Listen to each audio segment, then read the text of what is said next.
Okay, हम discuss करने जा रहे हैं एनाटमी का एक CBL, that is brachial plexus injuries. ठीक है, brachial plexus, as we all know, network of spinal nerves involving C5 to T1 that is present in the arm and supplying the upper limb. ठीक है, कोई भी plexus हो, हमारी body में 4 plexus present हैं। ठीक है, उनकी प्राइम इंपॉर्टेंस क्या होती है कि वो अपने रिस्पेक्टिव मसल्स को, उनकी जो टर्मिनल ब्रांचेस हैं प्लेक्सस की, अपने स्पेसिफिक मसल्स को पियर्स करके, पेनिट्रेट करके उनको नर्व सप्लाई कर रहे होते हैं। तो brachial plexus is one of them, जो कि आर्म में प्रेजेंट है और अपर लिम्ब को सप्लाई कर रहा है। ठीक है, so the case which we are going to discuss is case of injury to upper roots of the brachial plexus। ठीक है, हमें ब्रेकियल प्लेक्सस के पार्ट्स बहुत अच्छी तरह से पता होने चाहिए कि रूट्स हैं, देन उनसे हमारे पास ट्रंक्स बन रही हैं, ट्रंक से हमारे पास डिविजन्स, एंड देन हमारे पास कॉर्ड्स, और देन उससे टर्मिनल ब्रांचेस निकल रही हैं। ठीक है,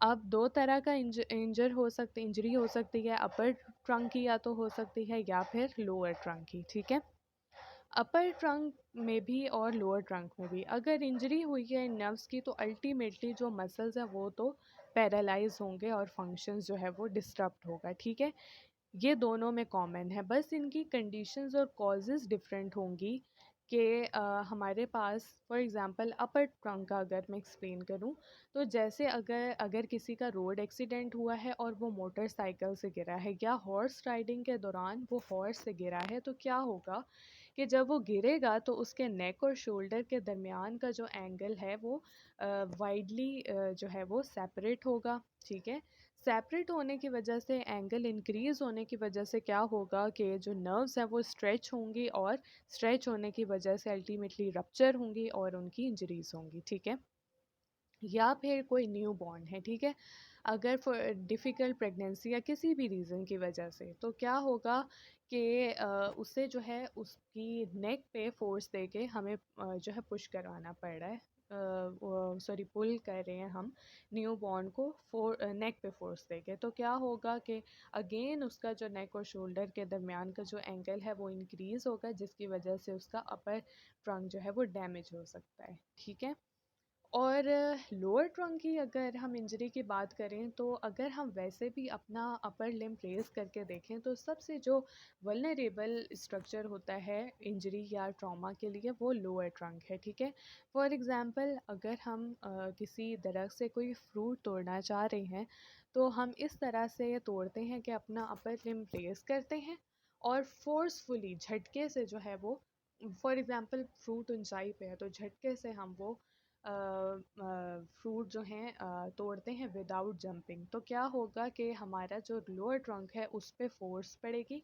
और वो रप्चर होगा, उसकी इंजर होने के चांसेस हो जाते हैं। ठीक है, इस तरह से ये होता है। अब यहाँ पे हम देखते हैं कि क्या हुआ है। 20 years old male presented to the OPD 10 days after he had a road traffic accident with complaints of difficulty in raising the left arm। ठीक है, अच्छा जी, रोड ट्रैफिक एक्सीडेंट हुआ तो इससे हमें ये आइडिया हो गया कि उसका जो अपर ट्रंक है वो इंजर हो सकता है।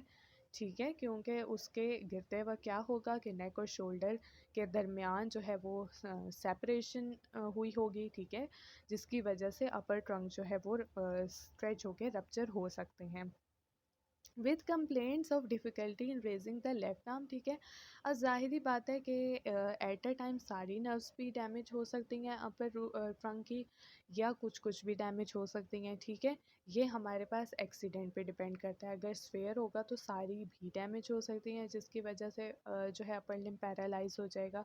ठीक है, या कुछ कुछ हो सकती हैं। ठीक है, अब जो रेजिंग द लेफ्ट आर्म की डिफ़िकल्टी है वो हम आगे देखते हैं कि क्यों हुई है। On examination weakness and numbness in his left arm was observed with atrophy of left deltoid and supraspinatus। ठीक है, हमें पता है कि जो सुप्रास्कैपुलर नर्व्स हैं, जो हमारे पास सुपीरियर ट्रंक से ब्रांचेस निकल रही हैं, वो सप्लाई कर रही हैं ये अपने सुप्रास्पाइनेटस को, और जो एक्सिलरी नर्व है जो पोस्टीरियर कॉर्ड से निकल रही है वो सप्लाई कर रही है डेल्टॉइड को। ठीक है, तो ये किसकी हमारे पास ब्रांचेस हैं, अपर ट्रंक की। ठीक है, तो हमें ऑब्जर्वेशन के दौरान क्या पता चला कि सिर्फ जो एक्सिलरी नर्व और जो हमारे पास सुप्रास्कैपुलर नर्व्स हैं वो डैमेज हुई हैं, जिसकी वजह से डेल्टॉइड और सुप्रास्पाइनेटस जो हैं वो पैरालाइज हुए हैं। ठीक है, अब हमें ये पता है कि जो डेल्टॉइड और सुप्रास्पाइनेटस है इनका प्राइम फंक्शन क्या है, एबडक्शन ऑफ द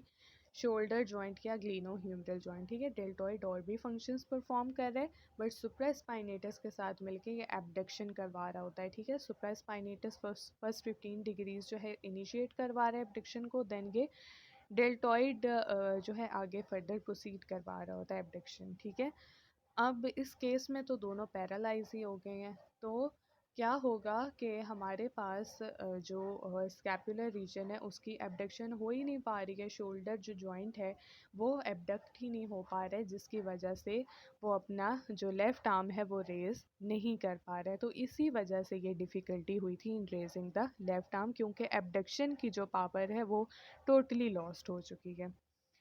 और वीकनेस और नमनेस क्यों होती है? अच्छा जी, अब हमारे पास अगर नर्व्स रप्चर हुई हैं या अपने रूट्स ही से बिल्कुल अलग हो गई हैं, हमें पता है कि स्पाइनल कॉर्ड है उसमें इंटरवर्टिब्रल जो फोरामेन है उधर से ये नर्व्स ओरिजिनेट कर सकती हैं, ठीक हो रही होती हैं।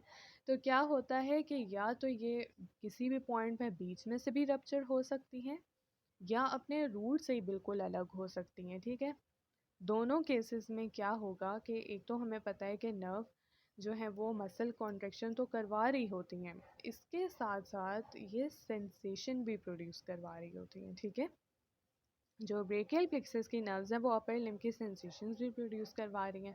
अगर ये रप्चर हो गई हैं तो नर्व इम्पल्स ट्रांसमिशन ही नहीं हो पा रही है, मैसेज ही नहीं कन्वे हो पा रहा, तो पैरालाइज तो हुए ही हुए हैं वो, साथ में उनकी जो है सेंसिबिलिटी भी लॉस हो गई है। ठीक है, लॉस ऑफ सेंसेशन इसी वजह से है, जिसकी वजह से वीकनेस और नमनेस हो रही है। नमनेस मीन्स कि बिल्कुल सुन हो गया वो। ठीक है, अच्छा, तो he also showed reduce sensation to light touch along the upper lateral shoulder. अच्छा, जो लॉस ऑफ सेंसेशन है वो हमारे पास मोर प्रोमिनेंट होती है in the lateral aspect of the forearm. ठीक हो गया, तो क्या हो गया कि अगर किसी ने उसे टच किया है अपर लैटरल शोल्डर पे तो उसको बिल्कुल हल्की हल्की सी सेंसेशन हो रही है, हल्का सा ये पता चल रहा है कि कोई टच कर रहा है, यानी उसकी जो सेंसेशंस हैं वो इस हद तक जो है वो ख़त्म हो चुकी हैं। ठीक है, वो सेंसेशंस इसी वजह से ख़त्म हुई हैं कि हमारे पास क्या हुआ है कि जो नर्व्स हैं वो रप्चर हुई हैं, जिसकी वजह से ना वो मसल कॉन्ट्रैक्शन कर पा रही हैं और ना ही वो सेंसिबिलिटी प्रोड्यूस करवा रही हैं। ठीक है, तो अपर लैटरल शोल्डर है, ठीक है, जहाँ पे डेल्टॉइड और सुप्रास्पाइनेटस प्रेजेंट हैं। ठीक है, तो इनकी एट्रोफी की वजह से ना ये कॉन्ट्रैक्ट कर पा रहे हैं, ना ये सेंसिबिलिटी डिटेक्ट कर पा रहे हैं। तो जब भी किसी ने टच किया तो उसे बिल्कुल हल्की सी सेंसेशंस पता चली कि कोई जो है वो मुझे टच कर रहा है। He was diagnose to have brachial plexus injury. ठीक है, इन सारी जो कॉजेज़ और इफ़ेक्ट्स को देखते हुए हमें ये पता चला कि अल्टीमेटली हमने ये कंक्लूड कर लिया कि उसे जो है ब्रेकियल प्लेक्सस इंजरी और कौन सा पार्ट डैमेज है, अपर ट्रंक डैमेज है। ठीक है, अच्छा, इसकी बस एक लास्ट बात बताती चलूँ कि जो स्पेसिफ़िक जो अपर ट्रंक है, ठीक है, उसकी इंजरी की वजह से एक बहुत कॉमन और इम्पॉर्टेंट जो हमारे पास पोजीशन हो जाती है आर्म की, वो है वेटर स्टिप पोजीशन। ठीक है, अब इस केस में भी क्या है कि हमारे पास वो एबडक्शन तो कर नहीं पा रहा है, ठीक है, और उसका आर्म जो है वो रेज़ नहीं कर पा रहा है। ठीक है, तो वेटर स्टिप पोजीशन में क्या होता है कि जो आर्म है बिल्कुल एडिक्टेड प्रेजेंट होता है, शोल्डर जो है वो एडिक्टेड प्रेजेंट होगा, पूरा अपर लिम्ब, और जो आर्म है वो मीडियली रोटेटेड होगा और एक्सटेंडेड एल्बो होगी। ठीक है, इस फॉर्म को हम क्या कहते हैं, वेटर स्टिप पोजीशन, और ये इसी वजह से होती है कि जो हमारे पास नर्व्स हैं, मसल्स हैं, ठीक है, जो एबडक्शन वगैरह और उन्होंने करवानी थी वो करवा नहीं पा रही हैं, जिसकी वजह से क्या हो रहा है कि वो रेज़ नहीं कर पा रहे आर्म को और वो एडक्टेड ही प्रेजेंट है। ठीक है, उसकी ना सेंसेशन है और ना ही उसकी इतनी मोटर पावर है कि वो रेज़ करवा पाए। तो जो अपर ट्रंक है उसकी एक स्पेसिफिक जो पोजीशन होगी, डैट इज़ वेटर स्टिप पोजीशन, ठीक है। तो इस केस में भी हमें इस बात से पता चला कि एक तो ये कि वेटर स्टिप पोजीशन है, ठीक है, रेज नहीं कर पा रहे लेफ्ट आर्म, डेल्टॉइड और सुप्रास्पाइनेटस इंजर्ड है, रोड ट्रैफिक एक्सीडेंट हुआ है और सेंसेशन अपर लेटरल शोल्डर में रिड्यूस्ड है। इन चारों बातों से हमें ये बात पता चल गई कि उसका अपर ट्रंक जो है वो इंजर्ड है, ठीक है। So that was all about brachial plexus and its injuries.